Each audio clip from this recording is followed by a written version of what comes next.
em Números, capítulo 21. Hoje eu vou fazer um teste se você está bom de vista aí.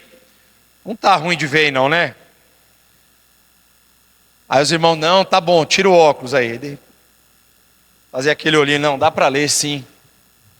O texto será um pouco longo, 9 versículos, e eu quis deixar num slide só. Números 21, de 1 a 9, diz assim: quando o rei cananeu de Arade, que vivia no Neguebe, soube que Israel vinha pela estrada de Atarim, atacou os israelitas e capturou alguns deles. Então Israel fez esse voto ao Senhor: se entregares esse povo em nossas mãos, destruiremos totalmente as suas cidades. O Senhor ouviu o pedido de Israel e lhes entregou os cananeus. Israel os destruiu completamente, a eles e as suas cidades, de modo que o lugar foi chamado Ormá. Partiram eles do monte Or, pelo caminho do Mar Vermelho, para contornarem a terra de Edom. Mas o povo ficou impaciente no caminho e falou contra Deus e contra Moisés, dizendo: por que vocês nos tiraram do Egito para morrermos no deserto? Não há pão, não há água, e nós detestamos essa comida miserável. Então o Senhor enviou serpentes venenosas que morderam o povo, e muitos morreram. O povo foi a Moisés e disse: pecamos quando falamos contra o Senhor e Moisés. Contra o Senhor e contra você. Ore pedindo ao Senhor que tire as serpentes do meio de nós. E Moisés orou pelo povo. O Senhor disse a Moisés: faça uma serpente e coloque-a no alto de um poste. Quem for mordido e olhar para ela viverá. Moisés fez então uma serpente de bronze e a colocou num poste.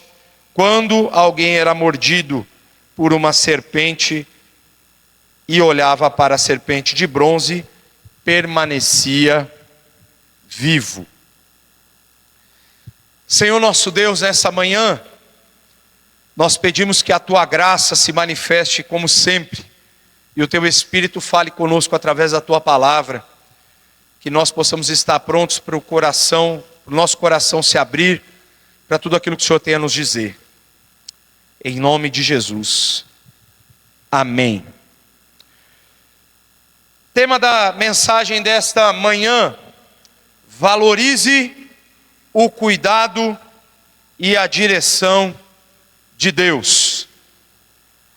O tema de hoje, o subtema desse final de semana, é perdão. E é interessante porque alguém vai dizer: o que esse assunto tem a ver? Bom, toda vez que alguém peca, precisa ser perdoado. E alguém vai dizer: pastor, mas tem tanto texto bonito no Novo Testamento que fala sobre perdão. Por que a gente vai pensar lá em Moisés, nessa serpente, nesse momento do povo de Israel? E eu te digo que os tempos mudaram, os contextos podem ser diferentes, mas o comportamento do ser humano se reproduz, parece que quase que num padrão, que já passaram milhares de anos, desde essa época de Israel no Egito até hoje, e parece que o padrão se repete. O que eu quero dizer com isso? Isso aqui, irmãos, acontece muito, lá para Jundiaí, São Paulo, lá para frente. Região metropolitana de Campinas aqui, não acontece esse tipo de coisa. Mas lá, eu não ia falar Campinas e Sumaré, porque tem um monte de irmão que mora, né? Aí ia ficar meio estranho aqui para mim hoje. Brincadeira à parte, o fato é o seguinte: a gente reproduz muito disso até hoje. Eu não sou israelita, sou gentil, considerado assim porque eu não sou judeu. Você também deve ser da mesma forma, a não ser que alguém aqui é judeu de nascença e se converteu ao cristianismo, e aí você seria quem sabe aí um judeu messiânico, a gente poderia trazer dessa forma, mas como somos gentios, não fazemos parte desse contexto inicialmente. Descendência de Abraão, povo de Israel, povo escolhido. E eles foram escolhidos por uma coisa, e o que eles menos fizeram foi viver pelo propósito pelo qual eles haviam sido chamados. Israel viveu uma das experiências mais extraordinárias que um povo podia viver naquele tempo. Eles eram totalmente conduzidos pelo próprio Deus em toda a sua jornada. Como é que eu digo isso? De dia, a coluna de nuvem estava sobre todo o arraial. De noite, no gelo do deserto, a coluna de fogo nunca se afastou do povo. Antes dessa coluna, um povo que saiu às pressas do Egito, da escravidão que vivia, contemplou o mar se abrindo pela orientação de Moisés. Esse povo viu o mar se abrir, saiu dançando, e se a gente fizesse um teatro aqui, seria mais ou menos assim.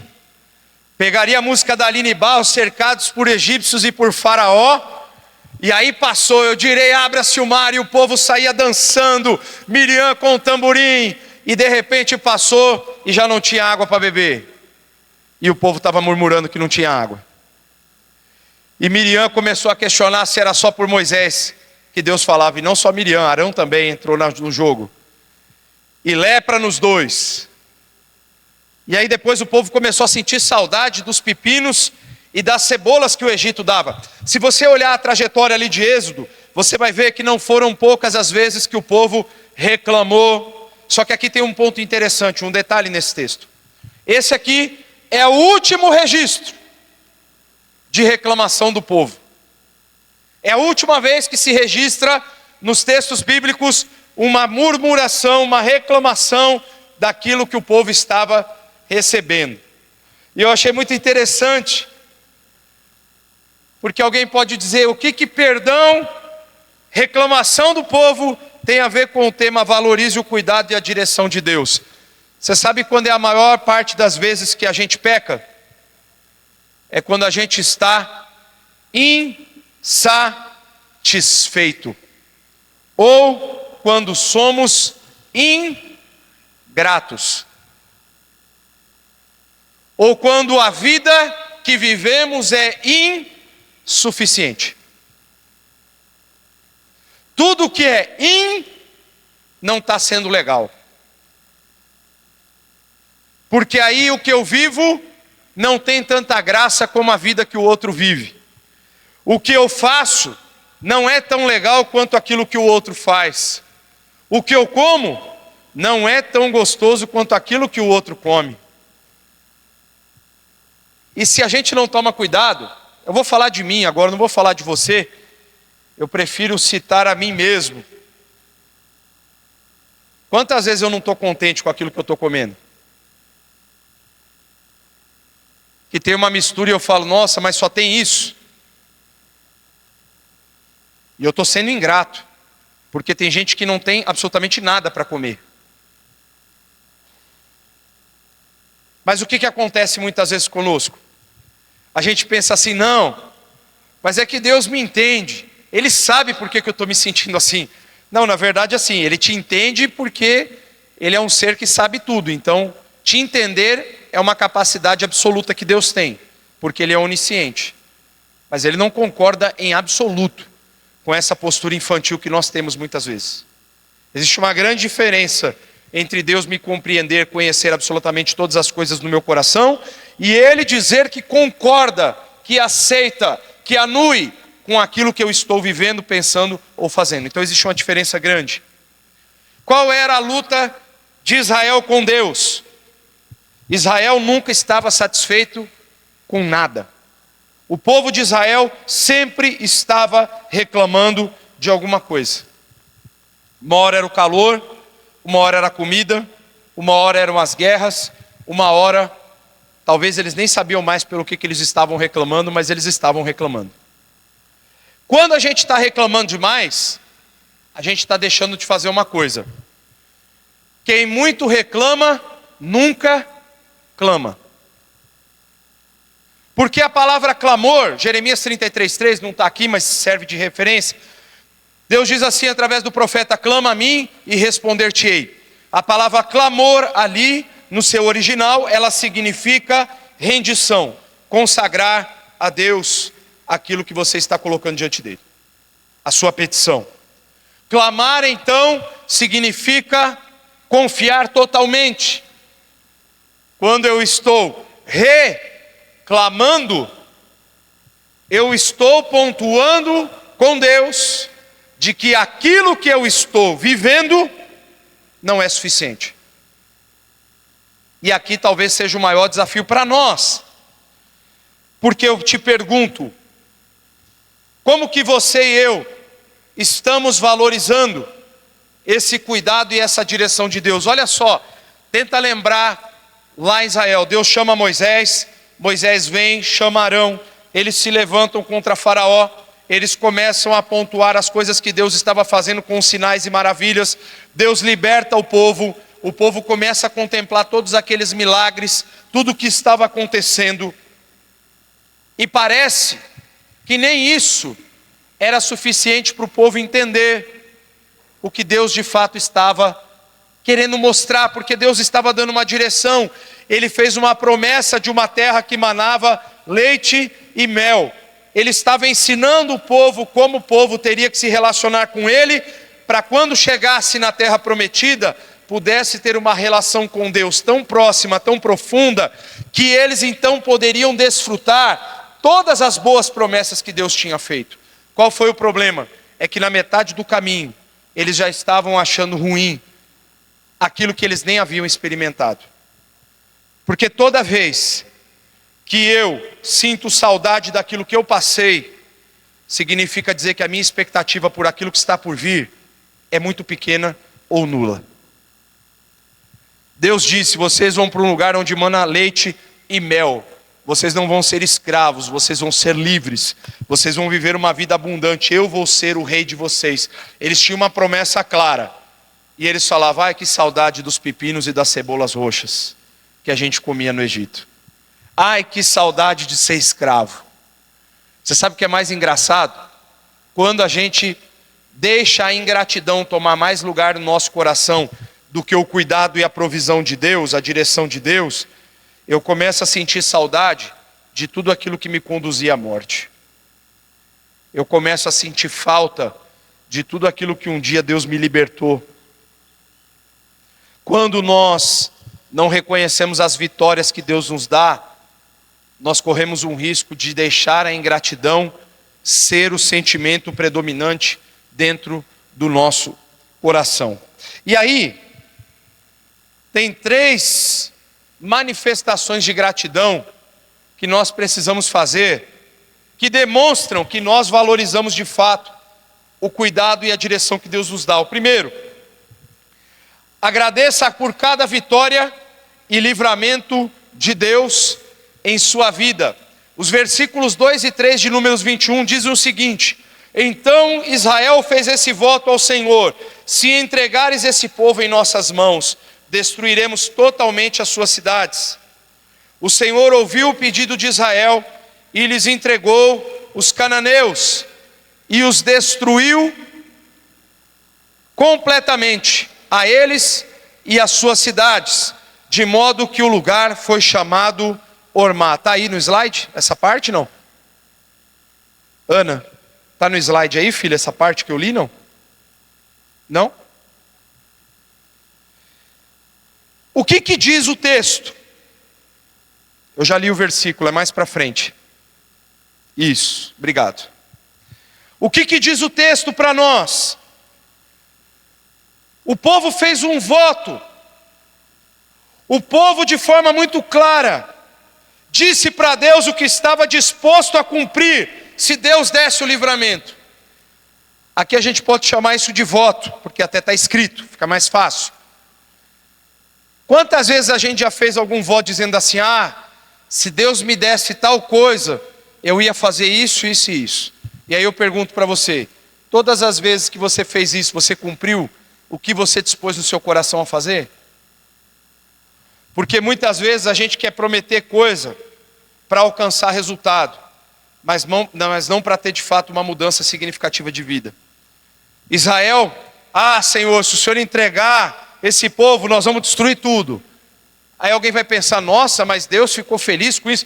Não, na verdade Deus tinha dito já para o povo, que por onde eles passassem, eles não podiam deixar resquício, porque havia idolatria no meio daqueles povos. E toda vez que Israel preservou alguma situação, houve contaminação no meio do povo, e aí vinha então a ação de Satanás sobre a vida de Israel. Diz o texto que Deus ouviu o que o povo pediu. E eu sei que Deus nos ouve também. A questão é o seguinte, lembra quando 10 leprosos foram curados por Jesus? Quantos voltaram para agradecer? Só um, irmã Áurea? 10% voltou. Os outros 9 estavam tão contentes que eles nem lembraram de agradecer quem tinha curado eles. Mas um voltou para dar glórias a Deus. E aí por que me traz a reflexão essa experiência de cura? Porque quantas vezes que a gente já clamou a Deus por uma situação, viu um livramento acontecer, mas quem sabe a gente não agradece efetivamente por aquilo no nosso coração. A gratidão é uma das primeiras muralhas que nós construímos à nossa volta, para não permitir que o pecado entre e consequentemente eu não seja alvo das tentações e não venha lá na frente a sucumbir e carecer do perdão de Deus numa situação que eu tenha incorrido. Israel estava numa situação de ataque. Eles clamam, Deus ouve. Aí a gente vai dizer, então tá bom, então Israel acertou aqui. Por que Israel foi castigado? Porque nós muitas vezes não paramos na hora certa. Se você olhar a sequência do texto, você vai perceber que Israel eles estavam tirando 10, lembra? Da escolinha do professor Raimundo, tinha um que sempre estava para tirar 10. Aí chegava na hora, ele estragava tudo. É isso. Israel ia tirar 10. Ó Senhor, a gente vai fazer. Deus falou, então vai. E aí o povo foi. E aí eles estavam vivendo a vitória. Qual era a hora certa quando a gente fala a hora certa de parar? É a hora de celebrar a vitória e permanecer em celebração, agradecendo a Deus por aquilo que Ele te dá. Como se chama isso aqui no texto? Ormá. Local de destruição completa. Aí alguém vai dizer assim, nossa, mas eu tenho que então lembrar que eu tenho que agradecer pela destruição completa. Aqui você pode transportar para o teu contexto de vida. Quando Deus te dá uma palavra de vitória, de direção, de transformação, é sobre aquela palavra que você deve ficar e não além dela. Israel ultrapassa a experiência para deixar voltar ao coração aquilo que não era mais para voltar. E aqui eu quero pensar com vocês uma coisa. A única coisa que Deus queria, e o pastor Adriano na palavra de oferta citou aqui Deuteronômio, que trouxe também essa reflexão para nós.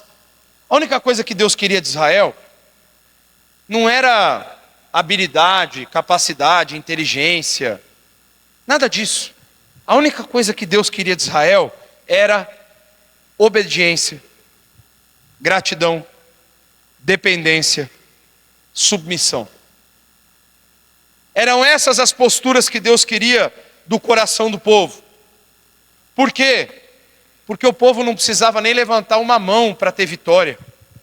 O povo não precisava fazer absolutamente nada. Gente, o alimento caía do céu. Aí a gente fala assim, mas deve ser muito chato comer a mesma coisa todo dia. E eu pergunto para você, é pior comer a mesma coisa todo dia ou você não tem nada para comer? Talvez é a reflexão que a gente precisa fazer. Eles chegaram a um ponto, e aí a gente já vem para o segundo aspecto aqui, Quando eles ultrapassam o processo de gratidão, quando eles não mantêm a gratidão no coração, eles esquecem a segunda coisa importante aqui, que é agradecer pela provisão de Deus diária. Vocês lembram como é que era a colheita do maná? Podia recolher o tanto que quisesse, fazer estoque, certo? Pegar vários cestos, estocar. No sabadão podia fazer até em dobro, era isso? Não. O que você tinha que fazer? Recolher a porção diária da sua casa. E aí na sexta-feira o que acontecia? Pode recolher em dobro, porque no sábado vocês vão descansar. E domingo começa tudo de novo. O que uns engraçados começaram a fazer? Bom, eu tenho uma técnica aqui, Vou fazer uma administração de maná. E aí os espertos começaram a querer guardar um pouco mais do que devia. E o que começou a acontecer? Bicho no meio do alimento. E aí Deus falou, não era para vocês fazerem isso. Eu falei que eu ia dar todo dia. Pastor, mas o que isso tem a ver com gratidão e com perdão? Toda vez que a gente deixa de confiar naquilo que Deus nos diz, o nosso coração começa a pecar. E eu digo como?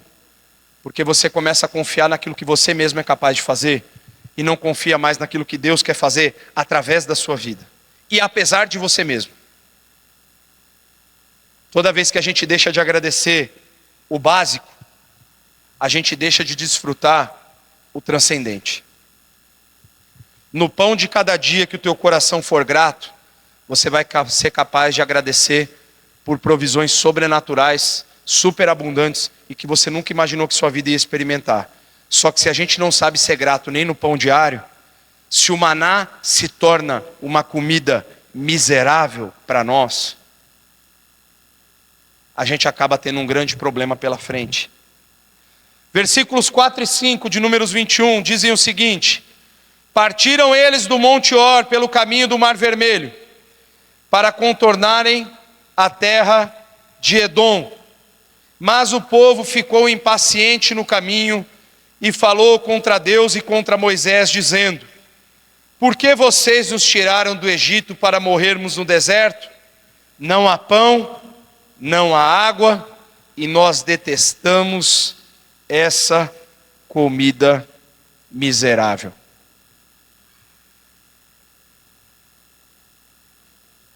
Lembra do teatro que eu falei? E eles foram cantando, então eu direi, abra-se o mar. E aí viram, e Miriam veio. E aí depois teve a turma fazendo o bezerro de ouro. E teve mais castigo no povo. Aqui eu já estou dando uma adiantada na história aqui. Aí de repente, em vez deles falarem, então eu pulo na presença de Deus, eles falaram, eu estou cansado dessa comida miserável. Aí talvez você vai pensar o seguinte: quem seria capaz de dizer uma coisa assim para Deus? E eu pergunto para você, quantas vezes, usando outras palavras, mas sentindo a mesma coisa, a gente não fez igual? Quantas vezes, quando você só tinha um ovo para comer e você queria comer aquele bife mal passado, com aquela gordura, olha eu dando ideia para você já aqui, né? Aquela gordura que lá não faz mal não, viu, irmão? Quantas vezes você quis comer naquela carne e tinha aquele zoião frito só, e de repente lá no teu coração você falou, Senhor, por que eu não tenho nada para comer? E aí de repente Deus estava dizendo para você, mas você tem, eu dei para você hoje. Eu não dei o que você queria, eu dei o que você precisava. Olha como muda a coisa. Por mais que eu queira comer aquele bifão assim grande, mas eu olhar para aquele ovo e falar, Senhor, obrigado porque hoje o Senhor me deu o privilégio de ter algo para comer. E quantas pessoas não têm nada para comer? Vocês percebem como a gente pode ser tão diferente diante de uma mesma situação? Nós precisamos ter uma postura de gratidão, agradecer pela provisão. Provisão aqui tem a ver com fé, com confiança, com dependência. A gente não pode ficar com o nosso coração só voltado. Eu ouvi essa semana, é que eu não lembro a frase inteira, mas eu achei tão legal uma coisa que um pastor disse, que ele falou assim: quantas pessoas na verdade vão à igreja e se perdem, porque elas foram buscar o que elas queriam que Jesus desse para elas. É mais ou menos assim. Só que elas nunca receberam aquilo que Jesus de fato queria dar para elas. E por isso que elas se perdem. Porque elas vão querendo encher o coração delas das suas expectativas. E não para receber aquilo que Deus de fato quer derramar sobre a vida delas. Nós precisamos ouvir de Deus o que Ele quer preencher dentro do nosso coração. Quando nós murmuramos, e veja só, e normalmente não é só Deus que leva a culpa. Gente, Deus não tem problema com crítica, eu vou te explicar por quê. O problema é a gente querer achar que a gente pode criticar, esse que é o grande problema. Mas sabe por que Deus não tem problema com crítica? Porque Ele é um ser autoexistente, eterno e imutável, perfeito, soberano e santo. Ele não tem problema com a sua personalidade, com a sua identidade. Ele sabe quem Ele é, quem Ele sempre foi. Nós temos um grande problema com a nossa imagem. Nós estamos preocupados com o que as pessoas pensam a nosso respeito. Quando nós murmuramos, nós estamos dizendo algo com relação ao caráter de Deus. Não que isso o afete, porque Ele não muda. Mas isso revela o que nós pensamos sobre Deus. E muitas vezes, assim como Israel se comportou, esse comportamento de murmuração revelou que Israel nunca foi do Senhor. Eles eram dos pepinos, das cebolas e das suas casas no Egito. Eles eram dos bens que eles possuíam, mas eles nunca foram do Senhor. Porque se fossem, a água seria suficiente que brotava da rocha. O maná seria uma bênção. A provisão seria agradecida e não reclamada.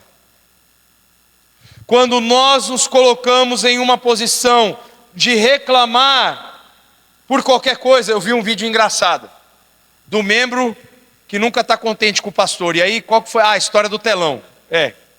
E aí estava lá a propaganda assim, né? Eles estavam filmando, era um teatro.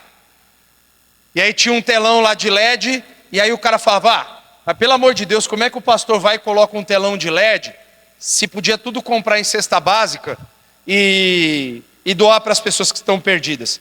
Aí a pessoa chegava e falava: fulano, você ficou sabendo? O pastor mudou de ideia, ele vai comprar tudo em cesta básica e não vai mais ter telão de LED. Aí o mesmo cara mudava no vídeo: mas no século 21, o pastor ainda com aquele data show antigo, ele não entende que a mentalidade das pessoas mudou, e as pessoas elas precisam ter mais luminosidade, porque elas têm acesso à tela em todo momento, e se não tiver ali a luz estrebofóbica ali, batendo no olho da pessoa, ela não vai ter a dose de dopamina que ela precisa para viciar ela nos cultos. Ou seja, a mesma pessoa que estava defendendo a cesta básica, agora ela queria o telão de novo. Porque no fato, quando a gente não sabe o que nos satisfaz, sempre está faltando alguma coisa. Pode ser o telão, pode ser a cesta básica. E gente, pensa numa pessoa que gosta de ver as coisas mudarem.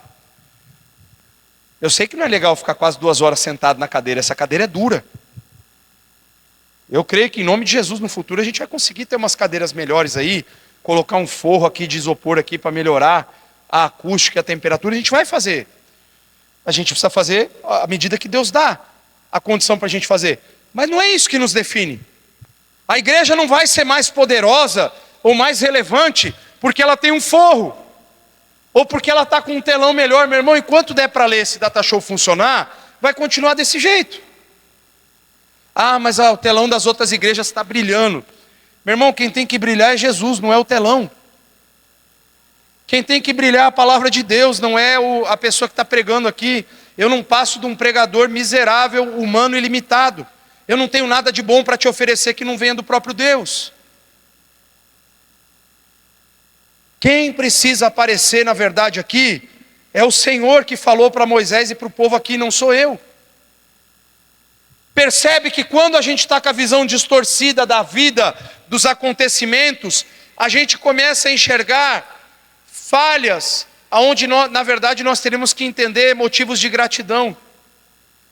Porque graças a Deus que a gente tem um telhado aqui que a gente pode se reunir. Ainda bem que tem cadeira porque não precisa sentar no chão. Claro que vai ser bom o dia que a gente puder ter uma coisa melhor, mas se a gente não tiver também, vai continuar bom, porque Deus é bom, porque a graça de Deus se manifesta de forma sobrenatural sobre a nossa vida, apesar da gente não estar com o ar-condicionado que a gente tanto sonha aqui. Percebem a diferença? Porque quando a provisão de Deus ela começa a ser questionada, na verdade a gente está questionando a capacidade de Deus de nos dar determinadas coisas, e na verdade não é falta de capacidade dele, é falta de vontade mesmo.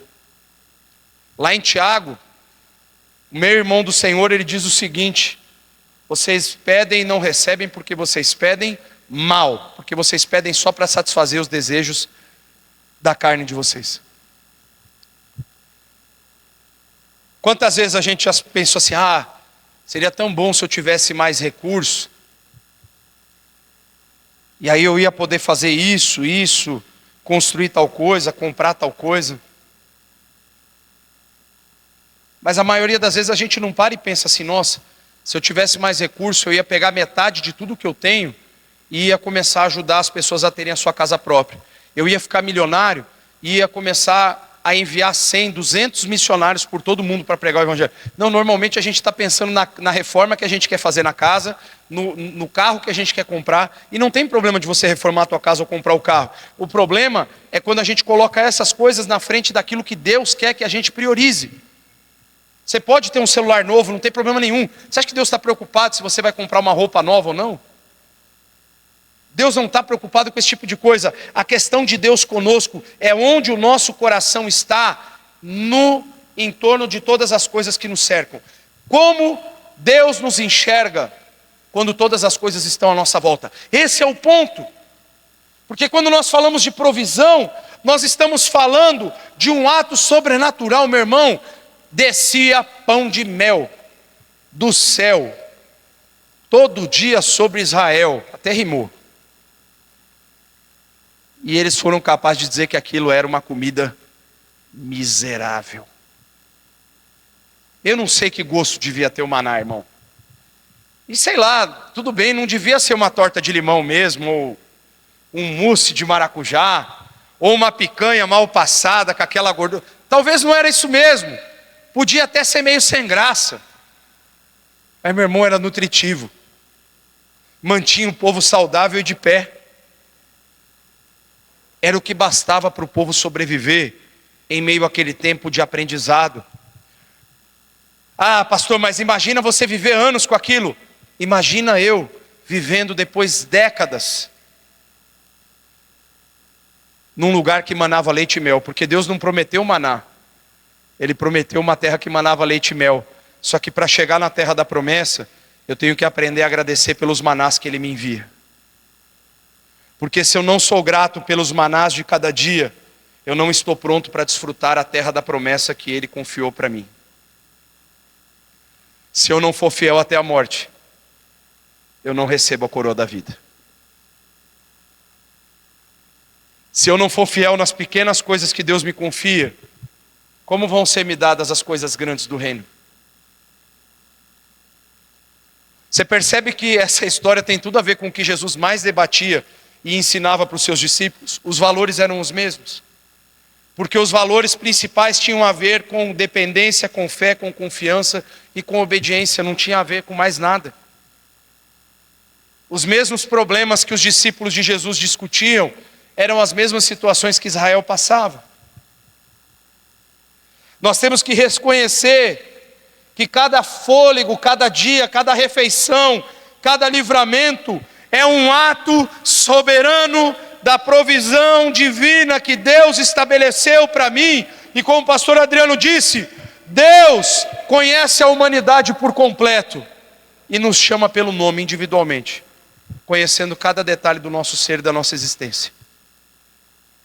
O Senhor soberano do universo tem o cuidado de olhar individualmente para cada um de nós, para os profundos e desconhecidos externos dilemas que ninguém sabe que a gente passa, mas que lá no fundo a gente vive, sofre, e só Deus sabe o que a gente está passando. Quando a gente passa a confiar nele, ele toma conta desses detalhes. Ele não resolve todos os problemas assim. Ele até pode, ele podia falar, ó, acabou, está tudo resolvido na tua vida. Tem muitas situações que nós passamos, que tem a ver com o processo de aprendizado que nós precisamos viver no nosso dia a dia. E o que eu estou dizendo para você nessa manhã, é que assim como o povo precisava olhar para uma serpente de bronze pendurada num madeiro, assim Jesus foi levantado numa cruz, no madeiro, pelos meus pecados. Ali não era definitivo, não era a serpente que perdoava ninguém, mas a ordem que Deus deu ao povo: vocês pecaram, vocês têm que olhar para a serpente, vocês têm que reconhecer que vocês foram desobedientes. E quando eles olhavam para aquela serpente, Deus os curava. Não era o objeto que trazia a cura, era a atitude de obediência e de reconhecimento do seu pecado, da sua desobediência. Quando Jesus diz que da mesma forma, ele está dizendo que da mesma maneira, mas agora não de uma forma insuficiente, mas de uma forma plena, porque Jesus, ele não vai morrer outras vezes na cruz, ele morreu de uma maneira única, definitiva, suficiente, na cruz do Calvário, ressuscitando ao terceiro dia, para que todo aquele que nele crer, que crer na sua obra de redenção na cruz, crer que o sangue de Jesus nos purifica de todo pecado, se eu manifesto a minha fé em Jesus Cristo, eu recebo a salvação, o perdão dos meus pecados e recebo a promessa da vida eterna. Antes, Israel estava querendo chegar em Canaã, a igreja precisa querer chegar na Nova Jerusalém. Existe uma terra prometida, e essa nossa terra prometida, ela não tem a ideia de maná, leite e mel, de provisão de sustento humano, de alimentação. Ela fala de ruas como de ouro, fala de uma presença permanente de Deus. Ele vai ser a nossa luz, não vai ter mais luz de candeeiro, não vai ser mais necessário. Deus vai estar, como diz lá em Apocalipse, Deus vai ser a nossa luz e Ele vai estar conosco e o veremos face a face. Aquilo que Josué e Caleb contemplaram dizendo, olha, tem problema, mas tem promessa. Jesus agora está dizendo, o problema quem resolve de vocês sou eu.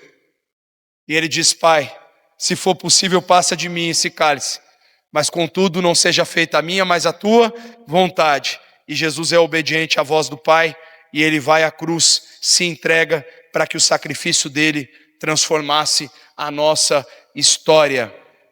Perdão está totalmente ligado com gratidão. Quando nós agradecemos pela direção de Deus na nossa vida, nós estamos falando de pão, estamos falando de direção, estamos falando de salvação. Nós estamos falando de todos os aspectos que nos rodeiam. A salvação de Deus, ela vai além daquilo que eu estou enxergando agora. Pode ser que amanhã, meu irmão, você vai ter que lidar com um problemão na tua vida. E pode ser que na semana que vem você tenha outro baita problema para resolver. Só que nenhum desses problemas se comparam à promessa que Deus fez um dia para nós, que nós vamos herdar a terra prometida, a terra eterna, a nova Jerusalém que desce do céu. E para concluir, a história de Israel no deserto é um lembrete poderoso para nós. Deus é fiel em todas as suas vitórias, abundante em sua provisão e infinito no seu perdão. Sabe o dia que você não vai ter mais chance de pedir perdão? O dia que você morrer. Enquanto você está vivo, você e eu temos a oportunidade de render o nosso coração diante de Deus e falar, Senhor, restaura a minha vida. Por isso, meu irmão, reconheça cada vitória e celebre aquilo que Deus está concedendo para você. Agradeça pela provisão diária. Olhe para Jesus. Assim como Israel olhou para aquela serpente, olhe para a cruz. E diga, Senhor, se ainda tem alguma coisa que eu preciso ter resgatado na minha vida, muda, transforma, mexe no que não está legal, traz a restauração do Senhor para a minha vida. E nós vamos fazer isso hoje nessa manhã. Eu quero convidar aqui o nosso irmão Massami. Vem para cá, meu irmão. Glória a Deus. Glória a Deus. Eu falei para o Massami que ia ter umas 15 perguntas que os irmãos iam fazer. Ele disse que está preparado. Falou que o professor dele foi mais ou menos assim, que compartilhou as lições. Mas antes da gente seguir aqui com a nossa profissão de fé, se o Massami quiser dizer algumas palavras aqui, ele tem esse momento. Bom dia a todos, muito obrigado pela presença. Obrigado a Deus por esse momento. Eu acredito que essa decisão que eu estou tomando, que eu tomei e que vai se concretizar agora, cada um tem o seu momento. Eu acho que esse é o meu. E o sentimento que eu tenho hoje é uma frase que eu vi na internet que eu acho que exemplifica bastante. Infelizmente eu não sei quem foi o autor dessa frase, mas ela fala assim: seja tão apaixonado por Jesus que as pessoas tenham que ir até Ele para te encontrar. E é com esse sentimento que eu estou concretizando esse batismo que eu vou receber agora. Obrigado. Amém. Glória a Deus. Aqui nós temos a nossa declaração de fé. Eu e o Massami vamos ler de forma alternada. São 10 itens aqui onde nós confirmamos aquilo que cremos. É a declaração de fé da nossa Convenção Batista Independente, que também é semelhante a muitas outras confissões de fé de outras denominações, na maior parte dos seus termos. Diz assim: cremos na Bíblia como palavra de Deus, escrita por homens vocacionados e preparados por Deus, os quais, sob a inspiração do Espírito Santo, expressaram a mensagem divina, que pode ser transmitida a povos de qualquer raça e cultura. Cremos num Deus trino, Pai, Filho e Espírito Santo, Criador de todas as coisas, governador do universo, o qual é justo, amoroso com todos. Cremos que o ser humano foi criado à imagem e semelhança de Deus, tornando-se pecador, pelo que a imagem de Deus nele foi mutilada. Cremos que Deus enviou seu Filho, Jesus Cristo, a este mundo como Salvador, o qual se tornou em corpo físico, semelhante ao homem. Morreu na cruz e ressuscitou fisicamente e ordenou aos seus discípulos que pregassem o Evangelho a toda criatura, tendo sido ele assunto ao céu, assunto é isso mesmo? Assunto ao céu, à direita de Deus Pai, há de volta para o estabelecimento do reino de Deus e julgamento do mundo. Cremos que o ser humano só pode ser perdoado e salvo de seu pecado, de suas consequências eternas, crendo na obra expiatória de Jesus Cristo na cruz, mediante arrependimento por obra do Espírito Santo nele. Cremos que a salvação é pela graça de Deus, sem méritos da parte do ser humano. Todavia, a salvação pela graça se traduz em obras do bem praticadas pelo cristão. Cremos que a igreja instituída por Jesus Cristo, composta por pessoas convertidas e batizadas, conforme a ordenança do Senhor, tem a tarefa de proclamar as boas novas da salvação do homem pecador, anunciar e mostrar a prática da justiça entre os homens, denunciando toda sorte de iniquidade individual e social, assim como toda sorte de opressão que degrada o ser humano. Cremos que o verdadeiro crente recebeu a unção do Espírito Santo, que o santifica e capacita com dons específicos para exercer o serviço divino entre seres humanos. Cremos também que o batismo com o Espírito Santo é uma experiência definida, sendo uma operação do Espírito distinta da obra de regeneração. Cremos que a manifestação plena do reino de Deus só se dará com a intervenção divina, pela vinda pessoal de Cristo a esse mundo. Cremos na ressurreição dos mortos e no estado final e eterno dos salvos, junto a Deus, e na separação daqueles que obstinadamente permaneceram na prática do mal. Essa aqui é a nossa profissão de fé. E assim como nosso irmão leu junto, então eu posso fazer a pergunta para ele: você crê, meu irmão, em tudo isso que nós lemos agora? Eu creio. Amém. Ide por todo mundo fazer discípulos batizando. Eu te batizo agora, em nome do Pai, do Filho e do Espírito Santo.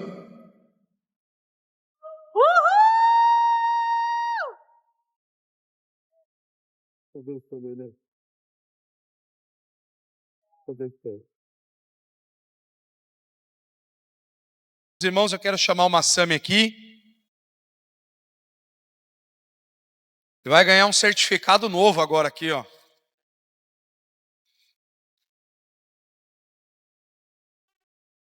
Certificado de batismo.